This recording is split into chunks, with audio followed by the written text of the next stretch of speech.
Hi guys let's क्रशिया वो। उसके साथ ही मेरे पास एक स्टोरी टाइम जब मैंने 6th क्लास में उर्दू लिखी।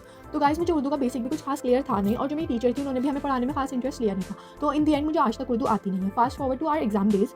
अब मैंने उर्दू का एग्जाम में जो मुझे आता था मैंने वो लिख दिया। फिर जब मैंने अपने मार्क्स टैली करे गाइस मैं पास भी नहीं हो रही थी, तो मैंने अपनी एक फ्रेंड को जिसको बहुत अच्छी उर्दू आती थी उसे इशारा करा कि यार प्लीज़ लिख देना, और उसने भी लिख दिया कि क्या फ़ायदा, दोस्त फेल हो जाएगी, लिख देते।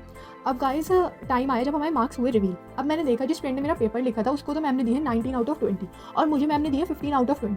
गाइस मुझे चुपचाप उसमें खुश हो जाना चाहिए था क्योंकि मैं तो फेल हो रही थी, लेकिन मैं गई मैम के पास कि मैम आपने मुझे कम मार्क्स दे दिए, हमने तो बिल्कुल सेम आंसर्स देखे हैं। गाइस उस टाइम वो टीचर जो थी वो सेक्शन बी की क्लासेस ले रही थी, और ए और बी की राइवलरी कितनी ज़्यादा होती है। मैं अंदर गई, मैं आई कम इन मैम, और फिर मैंने मैम को बताया मैम आपने ऐसे ऐसे मुझे कम मार्क्स दिए। भाई मैम ने मुझे इतना सीरियस होकर देखा, और फिर मैम ने मेरी आंसर शीट निकाल के मेरे मुंह पे मारी कि देखो यहाँ पर तो तुम्हारी बेसिक हैंड राइटिंग है तो तुम्हारी है। जैसे ही मैम ने पेज टर्न करा, ओ माय गॉड इतनी ब्यूटीफुल हैंड राइटिंग। मैम ने कहा ये 2 लोगों ने पेपर लिखे, अब तुम बताओ तुम्हारे पेपर किसने लिखा है, मैं उसके भी मार्क्स काटूंगी और तुम्हारे भी मार्क्स काटूंगी। गाइस इतना एम्बेरसिंग, सेक्शन बी के बच्चे मुझ पर हंस रहे थे, आज तक मुझे वो एम्बेरसमेंट फील होती है। तो guys moral of the story is जो आपको मिला है आपको चुपचाप उसमें खुश हो जाना चाहिए।